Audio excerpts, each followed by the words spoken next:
ہم نے اپنے رسولوں کو بھیجا واضح نشانیوں کے ساتھ، واضح علامات کے ساتھ، معجزات کے ساتھ، واضح تعلیمات کے ساتھ، بینات میں یہ سارے مفعول شامل ہیں۔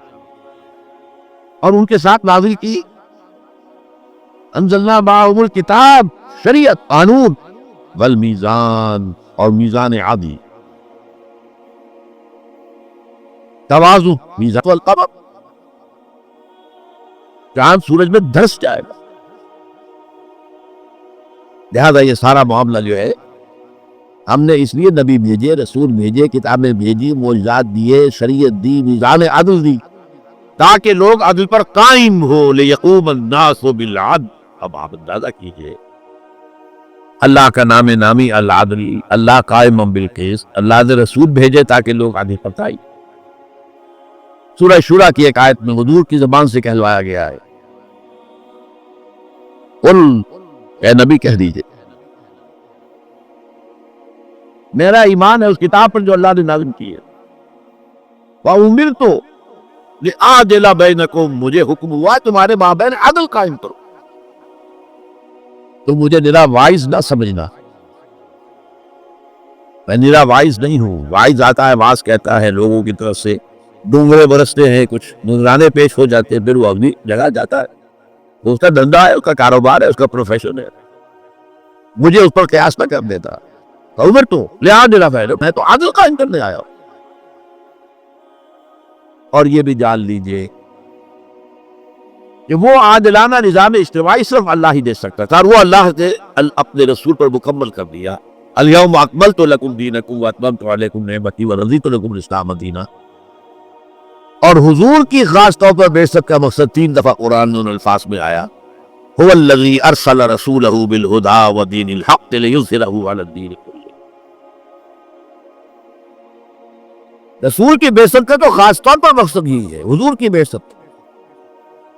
وہی اللہ جس نے بھیجا ہے اپنے رسول کو صلی اللہ علیہ وسلم، الہدا، قرآن حکیم، the total guidance, the eternal guidance, the last guidance, the complete guidance, الہدا، ہدن نہیں، الہدا، پراپر نام، اور دین حق دے کر بھیجا ہے۔ ایک نظام اجتماعی ہے مبنی بر عدل و قسط، تاکہ اسے غالب کرے، قائم کرے۔ یہ آپ کا مقصد بعثت ہے، تاکہ دنیا کے سامنے نمونہ آ جائے کہ یہ ہے اجتماعی عدل، یہ ہے عادلانہ نظام سیاسی، یہ ہے عادلانہ نظام معاشی، یہ ہے عادلانہ نظام معاشرتی۔ پورا نظام جو ہے قائم کر کے دکھاؤ بالفعل۔ اب دوسری بات سمجھیے، حضور نے یہ کام کیا، جو نظام قائم کیا، آپ کے بعد بھی 30 برس تک وہ نظام یوں کا تو قائم ہے۔ خلافت علی منہاج النبوہ، جسے ہم خلافت راستہ کہتے ہیں۔ لیکن پھر انسانوں کا وہ ہمیشہ کا دشمن عزازیل، شیطان، ابلیس، لعین، اور اس کے اس دنیا میں اس وقت سب سے بڑے ایجنٹ یہود۔ ایک یہودی نے سازش کی، عبداللہ ابن سبا نے، اور آپ کو معلوم ہے ایک طرف دین کی تعلیمات کو بخش کیا، علی خدا ہے، اوتار کا عقیدہ جو دنیا میں رہا ہے پھیلا دیا۔ آج بھی کیا کہتے ہیں، یا علی مدد، تعلیمات کو بخش کیا، علی خدا ہے، اوتار کا عقیدہ جو دنیا میں رہا ہے پھیلا دیا۔ آج بھی کیا کہتے ہیں، یا علی مدد۔ مشرکانہ کلمہ ہے کہ نہیں؟ مدد تو اللہ سے مانگی جا سکتی، اور اس یہ کوئی نہیں، یا محمد مدد کوئی نہیں کہتا۔ ظاہر بات ہے کہ علی سے تو بہت اونچا رتبہ ہے نا محمد صلی اللہ علیہ وسلم، لیکن یا محمد مدد نہیں، یا علی مدد ذہنوں میں بیٹھا ہوا ہے۔ بہت سے ہیں ان کے فرقے، نصیری وغیرہ عالمی، وہ تو مانتے ہیں خدا اوتار، گاڈ انکارنیٹ، جیسے رام چندر گاڈ انکارنیٹ تھے ہندوؤں کے، کرشن جی گاڈ انکارنیٹ تھے ہندوؤں کے، اور عیسائیوں نے بھی سینٹ پال نے گاڈ انکارنیٹ بنا۔ ظلم سے نکلنے کے لیے انسان نے ایک جست لگائی، دی فرینچ ریولوشن، بادشاہ کا خاتمہ، جمہوریت کا آغاز۔ یہ کیوں تھا؟ In search of justice, in quest of social justice. لیکن کیا ہوئی بدقسمتی،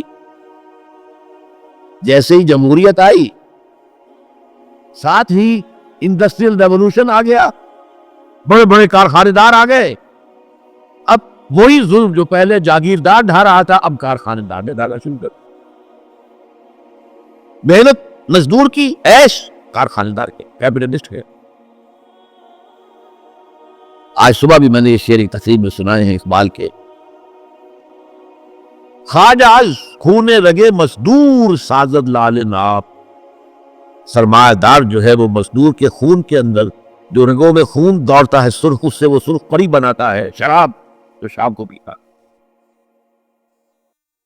خواجہ از خون رگے مزدور سازد لال ناب، از جفائے دہ خدایا گفت دہقانہ خراب.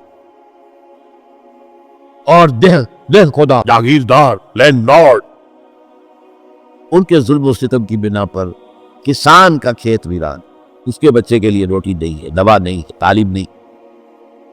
اس کی کمائی پر عیش کرنے والے کے بچے انگلینڈ میں پڑھ رہے ہیں، امریکہ میں پڑھ رہے ہیں. انقلاب انقلاب انقلاب. تو نوع انسانی ایک اجتماعی عدل و انصاف کی تلاش کے اندر سفر کر رہی ہے، لیکن ادھر سے ادھر دھکے کھا رہی ہے، کیونکہ وہ ڈیوائن جو گائیڈنس ہے اس سے اس نے آنکھ بند کر لی. اپنے ذہن سے بناتے ہیں نظام، وہ ایک وقت میں ایک انتہا پر ہوتا ہے، دوسرے وقت میں دوسری انتہا پر چلا جاتا ہے.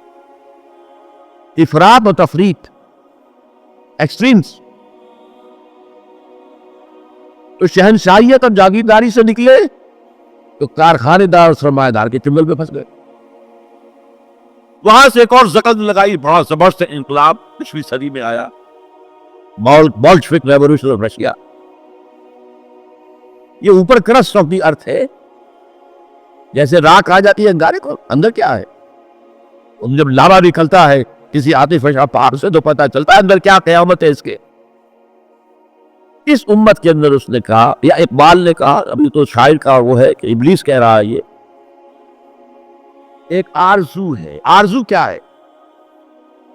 دوبارہ وہ نظام خلافت راستہ قائم کیا جائے. یہ آرزو ہے، دبی ہوئی ہے، چھپی ہوئی ہے، واضح طور پر کہہ بھی نہیں پا رہے کیا چاہتے ہیں، واضح طور پر واضح بھی نہیں کر پا رہے کہ وہ نکات کیا ہوں گے، کس نظام کیسا ہوگا آج کی دنیا میں. اور سب سے بڑھ کر یہ کہ میتھڈالوجی اور طریقہ کار میں ٹھوکریں کھا رہے، بھٹک رہے. جذبہ ہے اور جذبہ بڑھتا جا رہا ہے. اب جذبے نے وہ شکل بھی اختیار کی ہے، اٹھاؤ ہتھیار مارو اس کو. یہ پاکستانی فوج بھی اب امریکہ کے جو ہے مرسنریز ہے، حالانکہ اس سے بھی حاصل کچھ نہیں ہے.